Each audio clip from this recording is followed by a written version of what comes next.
I am so excited about this episode because it is a story about turning your passion into a business opportunity and never giving up. And I know that so many of us have this desire, this passion of wanting to do something, but we might be held back. There might be fear in moving forward, or maybe you do have a passion and you move forward on it and there's doubt, or, you're just kind of going through the motions of like, how do I make this work? And I will just tell you that this episode, I think, is for you if you can relate to those. And if you can't, it's just inspirational. It's such a great story. Kelly Gunn and I have known each other for 11 years. We used to work together at Snap Retail and a couple other businesses, as well as she's helped me do some sales through Crystal Media. We just have had this business relationship and a friendship, and she is just sharing her story of going from, having the height of her career and making a lot of money and being, a hot commodity on the market of people wanting to work with her, to launching something that did not work, and it crashed and it burned, and she had to rebuild from that and kind of figure out what's next and start working with not as great of companies and kind of figure out what she wants to do with her life, and took a leap of faith and did what she's passionate in. And she shares this story, and you'll get to hear where she is today, which is very exciting, what she's done and what's to come in the future as well. I think you're really going to enjoy this episode. So grab a glass of wine or drink of choice, and I'll see you in the episode. Let's dive in. Hello, I'm Crystal Vilkaitis. I'm a curious, wine-loving entrepreneur who loves to learn and have open and honest conversations. Join me and my amazing guests as we talk about all sorts of relatable business and life stuff. It's my goal that you'll have fun, learn something new, and get inspired. Wine is not required, but is recommended. This is Crystal Uncorked. Kelly, welcome to Crystal Uncorked. I'm so excited you are here. Well, thank you so much for having me, Crystal. I'm excited to be here. Yes. Okay, before we dive in, I need to know, what are you drinking?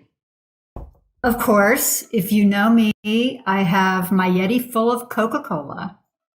Yes, I do know you. And in fact, we were prepping for this show and I'm like, I have a picture of you with a Coca-Cola can. Like, I need to find that and put it on our show notes. It's never too far away. Yeah, right. I mean, you are obviously very much Coca-Cola. Are you like absolutely hating Pepsi? Oh yeah. If I'm at a restaurant and they don't offer Coke, I'm saving them calories. I'll have water. Yep. Okay. Good to know. I do have wine today. I am drinking a Fogland Cab from Columbia Valley in Washington. Very bold red wine. Never tried it before, but I really love it and recommend it. So we'll link to it in the show notes. And before we get started, I am so excited about today's episode because it's all about turning your passion into a business opportunity and never giving up. And so I know there's going to be a lot of inspiration today that people will leave from your story, Kelly. But before we get into it, I just want to share two favorite memories that I have of you, because we have known each other we met in 2010, so 11 years. And we have worked in several different capacities together. We have traveled together, including all the way to New Zealand. And yeah, that was a good gig. That was such a cool gig. So my two favorite things about you is when I very first met you in Las Vegas, I was kind of like applying and seeing if I wanted to work with the team at Snap Retail. And you were trying to recruit me, and we went and we toured Zappos. And Zappos is like, this great online shoe company that's known for just doing the right things when it comes to their culture and employees, and businesses can go tour. And we did that. And there was part of the tour where you're in the offices with people working in their cubicle and they have a megaphone and you can say something on the megaphone. And what I remember, nobody in our group said anything except for Kelly. And you were like, of course. Yeah, of course. And you were like, Crystal, we really hope you joined our team. Like just kind of making it. And I was embarrassed and I loved it. I was like, oh my gosh, I feel the love. And I remember telling Dustin about it that night from my hotel room. That was so fun. So that's memory number one. And memory number two is when you told me when we went to New Zealand to do the jewelry show together, you were in the van on the way to the airport selling a jeweler into Crystal Media programs, like signing him up. That's right. I remember that. I think it was early morning, as a matter of fact. Yeah, I think it was like 5 a.m. and you're just there signing people up. You're a true salesperson. Love it. Well, thank you. Thank you. Yeah. Okay, so let's get into your story. This is a pretty amazing journey. You have really been on a kind of a roller coaster. There's been highs and lows. And I would love for you to take us kind of through that journey of where you were in your career. And I know that you faced some struggles and adversity, but you did make it out. And of course, you'll share the journey and where you are today. And then I'd love to spend some time of what you're doing today. Sure. But tell us what happened, Kelly. Sure. Well, I've had a great career, a great life, and it's really started from the beginning. So it's been about 25 years since I was in the gift and home industry. And I actually started as a retail worker back in 95. I worked for a local retailer. And soon after had an opportunity to become a sales rep. Now, think about this in your mind. I went from making about $11 an hour to becoming an independent sales rep, and we represented multiple vendors. We would sell all kinds of garden lines or gift lines to different retail stores. So I was basically traveling all over central Massachusetts selling my goods. And I went from making $11 an hour to my first year making about $80,000. Now, wow. Imagine being a young military wife, 2 little girls at home, and how life-changing that can be, right? So all of a sudden I knew, okay, this industry is good for me. I have found my passion. I've found something I'm really good at. So let's go, pedal to the metal. So my early years, I was an independent rep for about 5 years. And I was always that star performer. I had to be number one. I had to be the top sales rep, super competitive, coming out of the womb, super competitive. And yeah, and wait, it was you competitive? Yeah. No way. I know, right? I know. So it was just, it was just a natural thing for me. So I was doing so well. I found my niche. So then we moved to Virginia. My husband gets stationed down in Virginia. And I'm like, you know what? I have mastered this independent rep thing. So what else can I do? What's that next step? What's the next level? So I thought I really need to start my own sales agency and hire gals to work for me throughout my new Mid-Atlantic region. So that's what I did. And it sounds super easy, but okay, you have no reps, you have no vendors to represent. So you got to go out and convince vendors that you're an awesome sales team, which by the way, I have no salespeople yet. So you got to get them to take a leap of faith that, right. I've got something. So we did it, by hook or by crook. We started a group called the Power Group, which was really an awesome group. It was an acronym for Proud, Outstanding Women, Energizing Retail. And we were superheroes in our logo, and we were here to save the retail day. And the thing that made us successful, first of all, we were fun, we were passionate, but people knew, especially our vendors, we were hungry and we were out to prove a point, and we were going to succeed no matter what. So that really came across. And the more vendors I got, the more salespeople I got, and it just kind of grew organically. So believe it or not, we now have, 8 different gals throughout the Mid-Atlantic. And all of a sudden, we're like this threat. We're the threat to the big guys, the big national rep groups. And I'm like, what is happening here? This little girl from, who was just a sales rep like 5, 6, 7 years ago. So I've created this thing that's so proud of. And all of a sudden, a national company contacted me and said, you know what? We cannot do anything down in the Mid-Atlantic because you're there.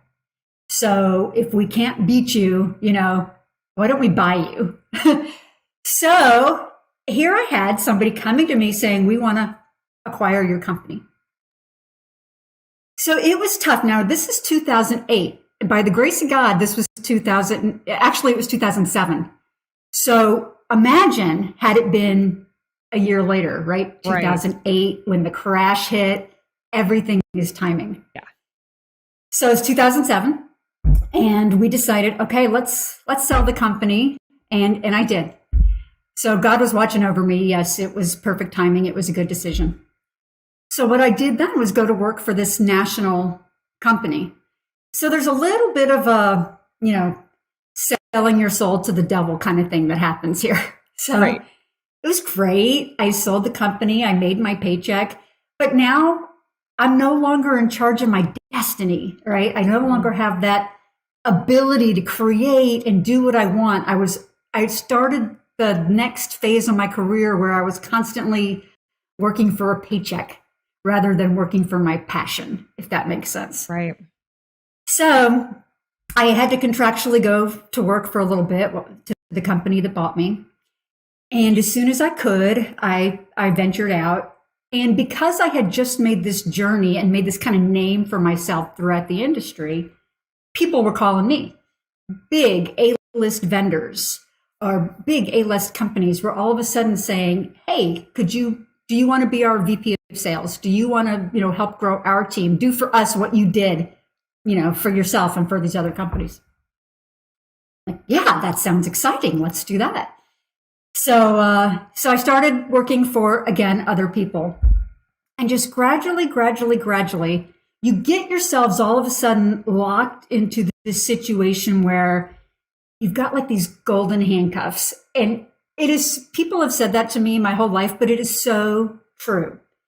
You just get stuck in this pattern of, okay, I'm used to making this now. I've adjusted my lifestyle to making this. And so I have to continue making this, to be able to support my lifestyle, if that makes sense. Yeah. So, my kids were getting older. They were getting closer to, high school, college years. So there was just a lot of pressure on you, your financial responsibilities. Right. Well, Anne, can I just say something like being competitive? Yeah, I'm sorry. Yeah. No, you're fine. I mean, being competitive like you are, and you're an achiever. Like, I feel like you and I are both competitive and we like to achieve. And so you are building yourself up and you're achieving and you're achieving and you're achieving. And so, yes, there's those golden handcuffs, but there's also this like drive within you where you're like, okay, this is my level now. So now I stay here or I go up, right? So there's an element of that. And that's exactly right. Because, even if there had been an opportunity that might have made me happier, if it had been down that professional ladder, that would have been a non-starter for me, because that was just as much incentive for me as money was. Right. So, finally I've decided, I'm super entrepreneurial. So I wanted to start something again on my own. And at this point, I'm very industry-wide known. I'm very, people know me, very familiar with me, very visible, I guess is the word. And so I start this company. It was a fundraising company to help vendors get into, the fundraising unit for schools, that kind of thing. And it was a phenomenal flop. So it wasn't just like you start this new business and you failed and okay, you can go on to the next thing. I had gotten so many people engaged and as a part of it, and they had financial obligations with me. And so when I fell and failed, it was done in front of everybody. So no longer was I this golden girl, the one who could do everything, this power girl. I had fallen. My halo had slipped. And it just began this like tumbling for me where I really just got into a pit. And no longer were the A companies calling me. I was getting B companies, if I'm lucky, and C companies. And so here I am back now in this path of working for somebody else that isn't even the caliber of the one I wasn't happy with before. Right. So I'm in this rut, big rut. And I was miserable. So at that time, I was probably 54 years old. And I thought, oh my gosh, I peaked in my 40s. This is it. It's all downhill from here. So just that, especially for someone with my drive and my ambition, that was like, a bummer. It really was mentally so challenging, Right. So about 3 years ago, it was my last company that I was working for. And culture has always been super, super important to me. And I had literally been with them for 6 weeks. 6 weeks I had taken the job 6 weeks earlier as their head of sales and marketing. And one day, I was just watching the culture around me, this management style that I always, just kind of management by fear. Just everybody was so nervous. Everybody was so uncomfortable. And I was traveling. I had to be there like 2 weeks a month. So I was away from my happy place, away from my family, constantly in this culture of angst and discomfort and fear. And I thought, you know what? Nothing is worth this. No amount of money is worth this. And my daughter was pregnant and about to have a baby. And I said, what am I doing? My priorities are so jacked. They're so screwed up. I have got to get my act together here, because what happens? You start having all of these professional challenges. They absolutely fall into your personal life. Your family's impacted by it. Everyone that you love is impacted by it. So right. I made the scary decision to leave. And yes, my husband could technically pay my just my basic of bills. So yeah, that is an advantage. But to all of a sudden lose, 40%, 50% of your income without any, knowledge of it coming back at you, that's a scary, scary, scary thought. So, right. But I did it. I decided to do it. Also, I mean, you were with that company, like, at an executive level. I mean, it was a big position, a big role in the company. So to leave, that's a lot, right? There's a lot of decisions there, but it sounds like all of a sudden there was this pause moment for you of like, what really is meaningful? What do I really want? And this is not it. I need to get the fuck out of this. This is not it. And so you took a leap of faith. Yeah. And I'm pretty sure that word came up a few times. Yes. Yeah. What am I doing? Yeah. Right. So back up a little bit. On the weekends, my husband and I have always loved vintage. We love going to antique stores. We love going to estate sales. And that would be my escape from all my stress and my craziness of work. I would have these, we would love going vintage shopping. As a matter of fact, we actually got to appear on 2 different television shows, vintage competitive shows, which were so cool. That, So anyway, so we get, it was this competition thing. But that really convinced me, kind of brought to light for me this, wow, too bad you can't make money doing this. Wouldn't it be awesome to, make a living out of something that you love so much? So what I had done, right before, this was back in, at this point, I started a website, not even a website. It was a Facebook page and an Instagram page called Part-Time Pickers. And what I would do is just sell the few things that I would find on the weekends at the estate sales, and I would list them and I would sell them, and I would build my following, and it was fun. It was a total hobby. It was something I looked forward to, and it was just great fun. I got to play with my little social media marketing skills, and it was a good time. So I had this kind of sitting on the back burner when, I made this big change, this big decision to leave the industry. So I said, you know what? I'm going to see what I can do with Part-Time Pickers. What if I put all my effort into my passion instead of this other thing out there that's giving me a paycheck? I wonder what I could do. I'm good at building. I could do this, I think. So let's go for it. Let's just do it. What am I waiting for? So that was 3 years ago. Starting today, we now have Part-Time Pickers. We've got about 75,000 followers on Facebook. Yes, and Instagram combined. Yes. So, it's like this victory, but it's more than just, people are excited to follow. I mean, they are engaged. It's like this competition for them. They cannot wait until a new item is posted. They fight for each other. And when people, win something, I get messages and comments all the time saying, "Oh my God, I can't believe I won. I'm so excited." And you'd think they got through on a radio show or something and won something or won the lottery. And I'm like, really? It's okay if you buy something from me. That's awesome. Right.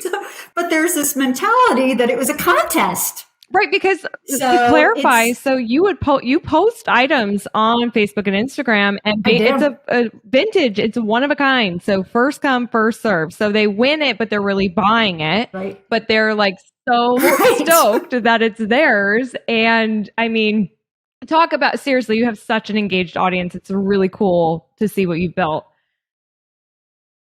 Thank you. But so, I mean, on top of them actually liking what I'm doing, all of a sudden I'm realizing, you know what? I'm making money at this. This is kind of good. And if I do this, this, and this, I can make more money on this. And do you know, Crystal, this year will be my highest earnings year of my entire career. I mean, it's who knew that this was possible? Who knew? Kelly, amazing. So it's exciting. Amazing.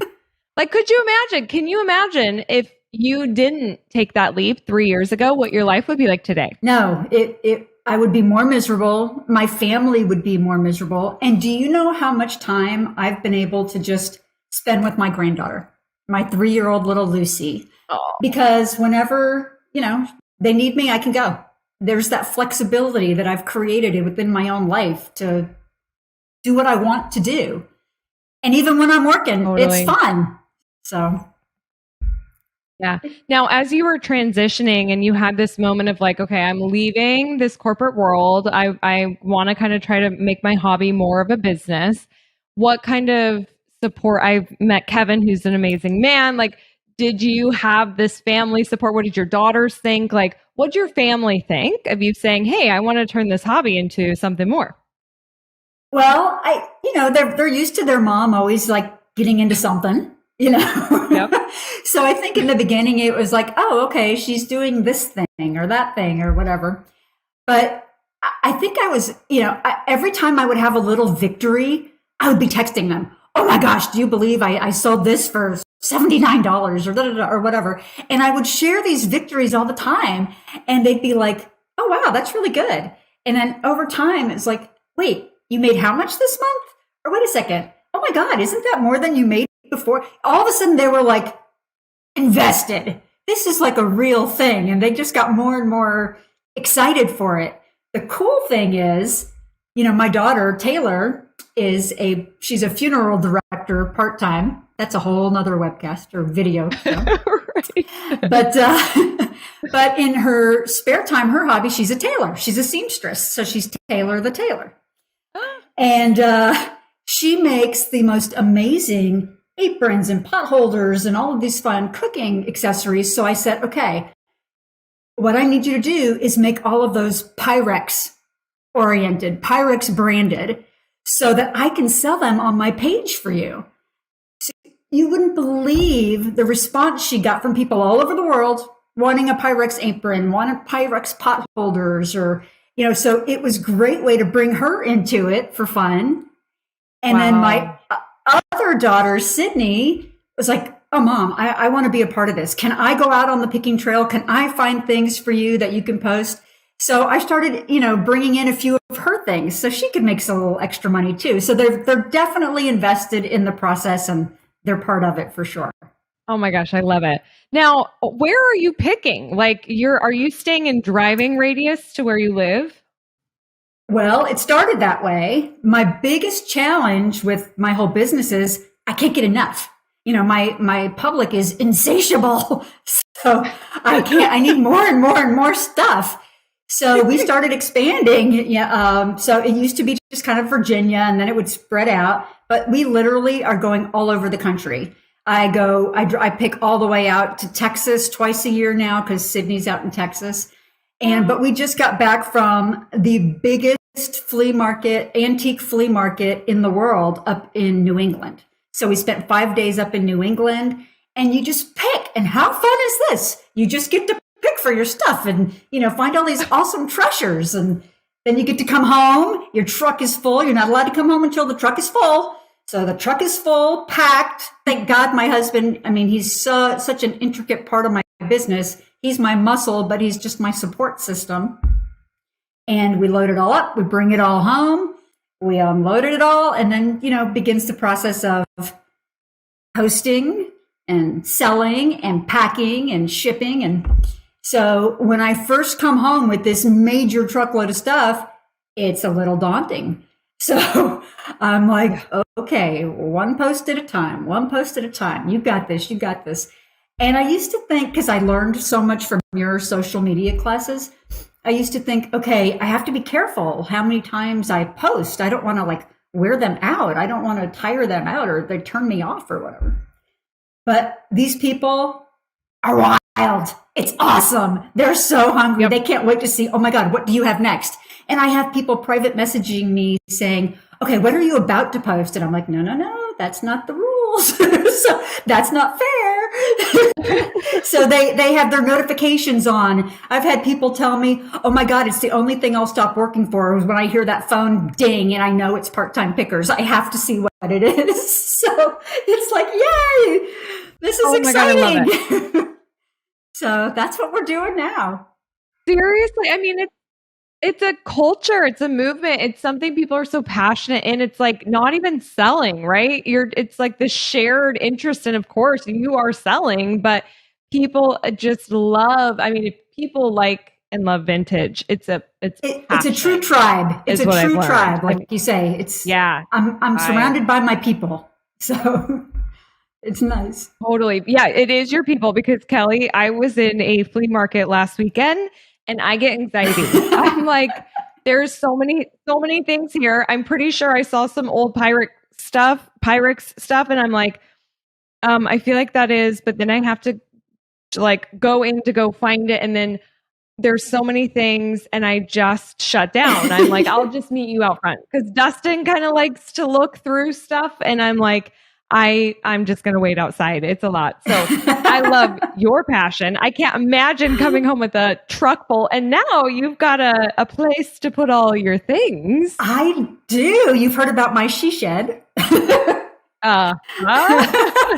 Yeah. So the she shed was a big deal because it was taking over my house kind of. And, you always need a mental place just to kind of get away from it, have a break from it. Because it is kind of messy when you're first getting home, especially.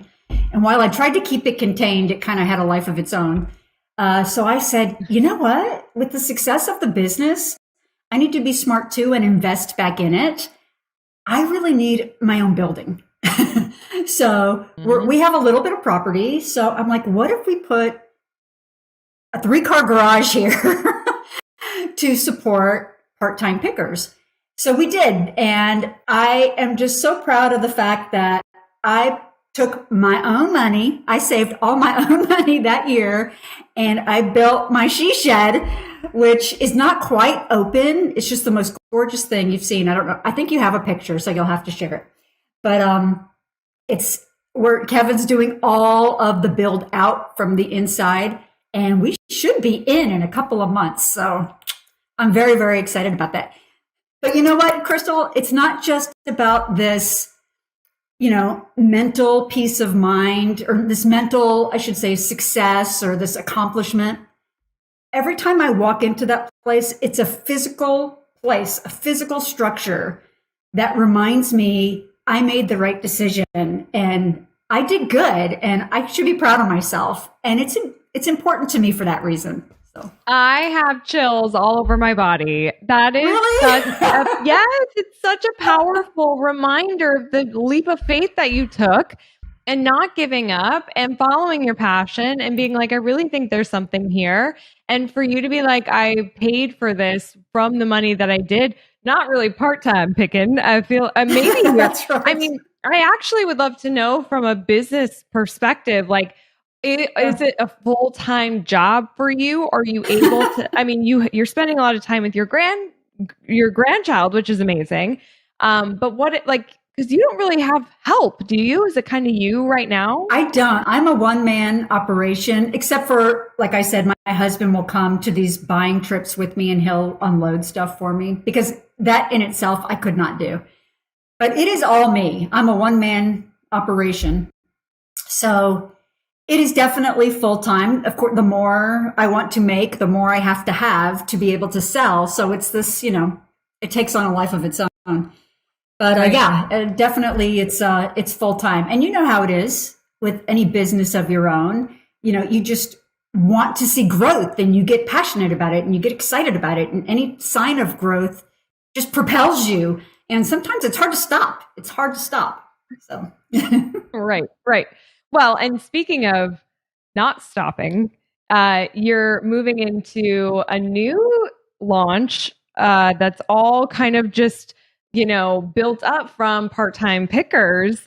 yes. And when this podcast is live, something will have just been released. What is that, Kelly? I have started my own podcast Yay! and it's called Crazy Good Vintage.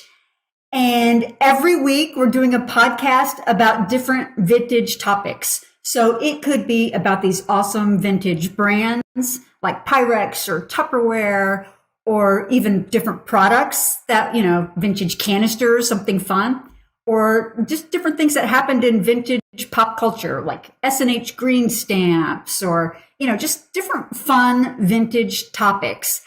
But we're also going to be chatting with people who have found success in the vintage industry.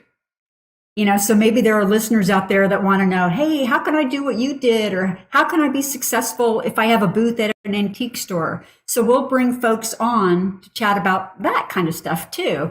So it's very, very exciting. I freaking love this concept for a podcast. And when you told me about it, I was just like, this is so a no-brainer. I feel like I'm going to be like, oh, remember the time Kelly Gunn was on my show, Crystal Uncorked? I mean, I'm so excited. I think it really, like, knowing this culture, the tribe of people, you are bringing something so special to them. And I'm so excited to see what happens here. I know it's going to be great. Thank you. Thank you so much.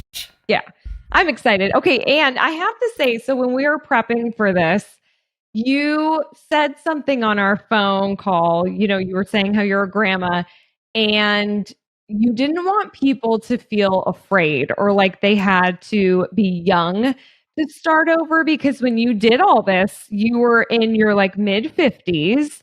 Yeah. And you took a leap and you started over. I mean, will you talk about that a little bit? Sure. So it really was that moment where I thought, okay, I've hit my peak. I was in my 40s and now it's over. And that is just something that's always kind of resonated in my head, kind of sat there. And when I decided to make this leap of faith at 54, and then starting to see results and how you truly at any age can be in control of your destiny. And I know that sounds so cliche, but it is so, so true. If you can just get the confidence, which is really hard, right? When you're at your worst, when you're in the bottom, when you're just feeling so terrible. If you could just pick those little glimpses of positivity that come and tuck them into your little confidence bank and let that grow and grow and grow, it's just amazing how it feeds on itself and it just keeps going and it keeps going. And you just take the little wins at first, but those little wins become big wins. And before you know it, you've created this thing that could care less about the fact that you're 57 now. You have something really valuable to offer to people. And if you're excited about it, that's contagious and you can get other people excited about it. And that's my lesson that I've learned and I'd love to share with other people. So, oh my gosh, hands down, because you often will hear, well, I'm too old. Or, in my crystal media business, a lot of the retailers I work with are 50, 60, 70 plus, often women. And they're trying to learn social media, and that feels really challenging because they're like, I didn't grow up with this technology. I'm a dinosaur. It changes all the time. And they feel like I'm never going to be able to do it. But then I've had people who trusted me and who do it. And then some of them will be crying the next time I see them, saying, like, you gave me the confidence. I can do this. And really, I'm just like, this isn't me. Like, you did that. You committed to yourself. You taught yourself. You learned, you committed, you did it. And you saw that you are capable, which you are. And that was so you too, learning technology, learning from a social, because you're purely social. I mean, the way that you are delivering this is Facebook primarily, right? Like that is. And Instagram. Yeah. And Instagram. Yeah. Those are the two spots. It's not even your own website. You're purely on social. But I'm so proud of you that you just like dove in. And for you, I mean, you're like, I'm going to figure out, I feel like you're just like, I'll figure out whatever I need to figure out. I'm going to do it. Well, my only daunting things, and I think this probably is a little age related, is the technology side of things. So when we started talking about podcast, I was like, oh gosh, I'm not sure. Will I be able to get this part of it or whatever? So what you actually helped convince me of, and this was just such a big aha moment for me, you don't have to do all of those little details yourself. Find somebody who's really good at it. And I've heard you say this for years. Find a younger person who's really good at social media to these retailers and let them do it for you. That's kind of the mindset I'm using with the podcast thing is I'm finding somebody who can, take the file, take my recording, and then just run with it. Which it was per your suggestion. And it's exactly right. I don't have to be so good at every single aspect of it because you want to make sure that those aspects that you might be a little weak in, they don't prevent you from the big picture, from accomplishing the big picture. So that's it, arm yourself with other people, let them in, let them help you. Oh my gosh, so true. I've been saying who, not how a lot lately. And especially if anybody is thinking about starting a podcast, I really can't stress this enough that like the whole editing and uploading, and if you're doing this every week, you will get burnt out. And there's no way that I would still be doing this show if I had to do all of that. And I'm so glad that you're going to just get started off with having people help you with that stuff so you can really bring your content to the forefront and interview people and share your tips and talk about things that people want to talk about and listen to, and you spend your energy doing what you're best at. So it's a huge game changer. You've got to have help. Yeah, that's the only way that you don't have to compromise anymore. No more compromising. Just work on what makes you happy and no more compromising. Right. And I have to say, because I feel like some people could think like, oh, but you have to pay for that. You have to have a budget for that. Because I was kind of in that place. I was like, okay, this is a passion project, Crystal Uncorked. I'm just going to do everything. I'm realizing that I have a hard time actually asking for help. So I was just like, head down, I'm going to do everything. And I was on a ladies mastermind call. There's 6 of us ladies that meet every other week. And they're like, Crystal, why don't you just invest in yourself and get some help with this and just like do it because you know you love that you're doing this. It's almost like your hobby. So why don't you just invest in it? And you can give a deadline, but why don't you free some of that up and just be okay that that's an investment in yourself, the best kind of investment. And they were like, you pay for training and courses and blah, blah, blah. Why don't you pay for to free yourself up a little? And I'm like, whoa, okay. So that day booked a call and hired somebody, and seriously, which is Podfixer. I talk about them all the time on this podcast because I love them. One of the best decisions. But you have to invest in yourself. And it can be a little bit of a risk depending on your budget, or if you're brand new and you're like, Sure. Trying to just pay your bills where you might not even be able to outsource some of that. And I understand that sometimes in the beginning, you have to just Sure. kind of do what you can until you get to that point. But the second you can get to that point, take it, because it's going to just help you really build momentum. Because the more of, and by the way, I hired them today too. So I'm very excited about that. Yeah, you're going to love them. You're going to love them. I could tell I'm going to. And it does free you up to concentrate on the stuff that's going to generate more revenue. So you need that freedom, that mental freedom. So. Oh my gosh, absolutely. I love it. I love it. I love it. Okay. Now, when we were prepping for this, you told me about a story of a troll. When you're online, and especially when you've got the big following that you do of 75,000 people. Yeah. I mean, look, a troll can come with just one follower, right? But like the bigger you get, the more that's going to get attention and exposure. Tell me about this ugly troll message that you got. Well, of course, you can't be on social media without some level of troll. And what an appropriate name for these types of people, by the way. But, usually the normal trolling, and I have to say, I'm very, very fortunate. I don't get a lot of it. But usually if I see something, it'll just be, okay, block. I have like a zero tolerance for unkindness, anything like that. I have zero tolerance. So, and I don't need that kind of following. That's the easy fix. But what happened when I was first starting, and this is when I was like maybe a couple thousand followers. So a few years ago, 3 years ago, maybe. I got this really ugly private message from a gal who it was literally like 3 text pages long.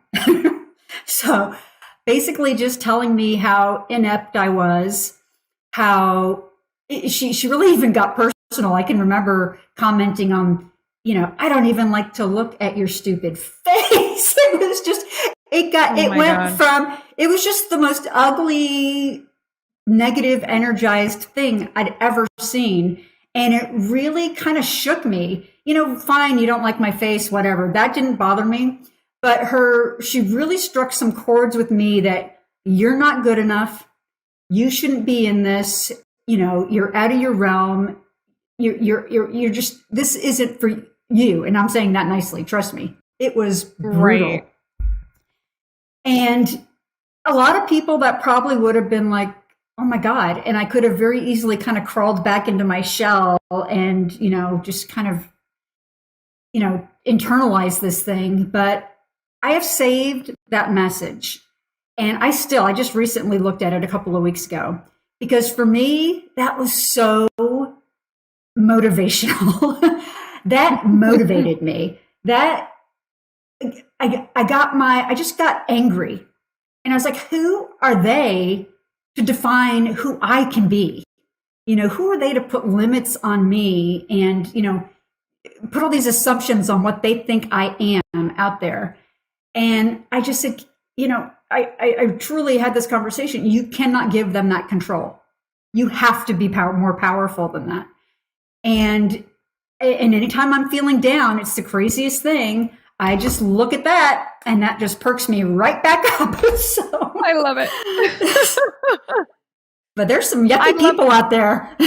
Oh, for sure. Well, and this is where you and I are very opposite, because I am very sensitive and it's not motivational to me. And I have a video that went viral on YouTube about me teaching what the heck a hashtag is. And it's like 12 or 13 years old by now. And I look like a baby. It's so adorable. But there are very like, great. This was so helpful. I finally understand what a hashtag is, like really nice things. And then there's Right. hashtag stupid dumb bitch. And I'm like, oh, what? Like, I'm just like, I'm not why? Just because I'm teaching, I get into my head and I'm like, I Yes. spiral. And so then there was a point where I was like, I can't look at the comments on this video. I need somebody to go in. My policy is like, if it's attacking, like bullying or cussing, it's blocked. If you really have like negative feedback, but it's valid, like that this wasn't helpful or I still don't get it or whatever, we'll keep it. But I had to have employees go through and filter through the comments and either block or respond because I couldn't look at it. And maybe I just need to get over that. But I need to channel Kelly Gunn and be like, this is my motivation. I get it though. It screws with your head. It really does. Yeah. And it's even bad because even the little emojis that they'll put, if I see one laughing at me, all of a sudden it triggers this woman that, oh my God. So I have to like, okay, ignore the laughing faces because you know what? At the end of the day, they're probably laughing about this really cool thing that, you know, oh, isn't this funny or whatever. But you have to be careful not to take it the wrong way and run with it in a wrong direction. So. It's so true. And our minds are very powerful and they like to just run with stuff sometimes, especially if we're tired or hungry or feeling down. Yes. Like it just goes far. Yes. Oh my gosh. Well, Kelly, so like I said, this is releasing and your podcast is live on October 12th, right? Is that our launch date? So that is launch date. This comes out on the 13th. So I want everybody to go over and check out Crazy Good Vintage and follow on social media, which you can already do, but this of course is going to be out after the podcast. And go to the podcast and subscribe and listen or send it to somebody that you know loves the vintage because Kelly has so much knowledge and information and is entertaining, as you can see from this. Like, I just am so stoked for anybody that's going to find this podcast. So please go check her out and share it. Kelly, you have also a book that you're working on too, right? I know. Oh my gosh, who am I? So so we're actually working on a book. It'll come out next year sometime, but it's called Crazy Good Vintage, The Brands We Just Can't Quit. And it talks about all of these awesome vintage brands that we cannot get enough of. Even though they've been out of business for 20 years, 30 years, we just can't get enough of. So it's going to be talking about all these awesome different vintage brands and have awesome pictures in there of their product. And so that's step 2. I love it. People are going to love that book. So be sure that you follow on social if you are interested in that book, because that's probably going to be the best way to learn about it and get notifications when it's available. Mm-hmm. I'm so stoked that you are taking this next step in your business. And I would love to know anything else you want to leave my followers or my audience with before we conclude today's show. Well, I just, I appreciate y'all coming out to the podcast, listening, getting on social media and following us. If you love vintage, I'm telling you, we have really created your happy place. So come in and come on and get happy. Oh, I love it. I see just like a beautiful vintage sunshine when you say that. That's right. This is totally not related, but we're crystal uncorked, and I have a personal question for you about me. Oh, okay, good. Okay. I have Invisalign, and I'm curious if you could tell if I have a lisp during our show. No, not at all. I mean, not at all. Not at all? And now I have my glasses on so I can see you properly. I don't see a single thing. You look fantastic. Okay. I catch my lisp, and there were a few parts of this every time I talk, I catch it and I'm like, oh my gosh, but keep moving. But I get it off in less than 1 week. So I'm very excited about that. But I was just curious if you could, me personally. So if you picked up on it, but I'm glad that you didn't. So there we go. No, you did good. And can I just take a minute to say that since 2010, did you say when we met? I think that's what you said. Yeah.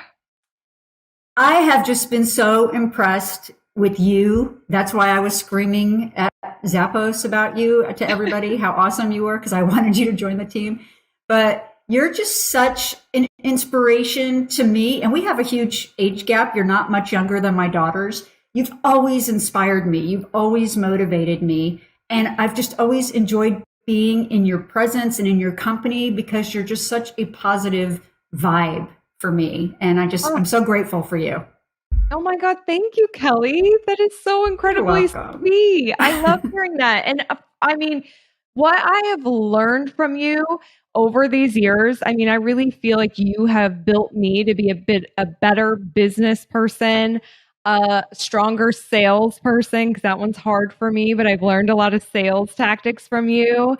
And going for it, like not giving up, which is what we're talking about today, like that's very inspiring. And actually what we discussed today is hitting me pretty hard today in some ideas that I have. And I'm like, I really need to channel Kelly Gunn and just move forward and do them and take a leap of faith and trust, So you're such an inspiration. And I'm so glad that we have got to be together, work together, stay in touch after all these years and beyond. I just know that there's so much more to come. So thank you for everything. And thank you for opening up on the show today and sharing your story. Oh, it was a pleasure. Yes. And again, Crazy Good Vintage is Kelly's new podcast. Check out social media too. Plus, you're going to want to check out Part-Time Pickers on Facebook and Instagram as well. And we'll link to everything. Kelly, thank you so much. Cheers. One last cheers. Thank you. Thanks, Crystal. Everybody, thank you so much for tuning in. Go show Kelly some love and support as she starts this new venture I'm so stoked for. And I will see you on the next CU. Bye, everybody. Thank you so much for listening. Are you on Instagram? I'd love to see pictures of you listening to the show, a screenshot of your favorite episode, and/or your favorite wines. Share them with me. Just follow and tag @Crystal Uncorked. I can't wait to see you there. All right, I'll see you on the next CU.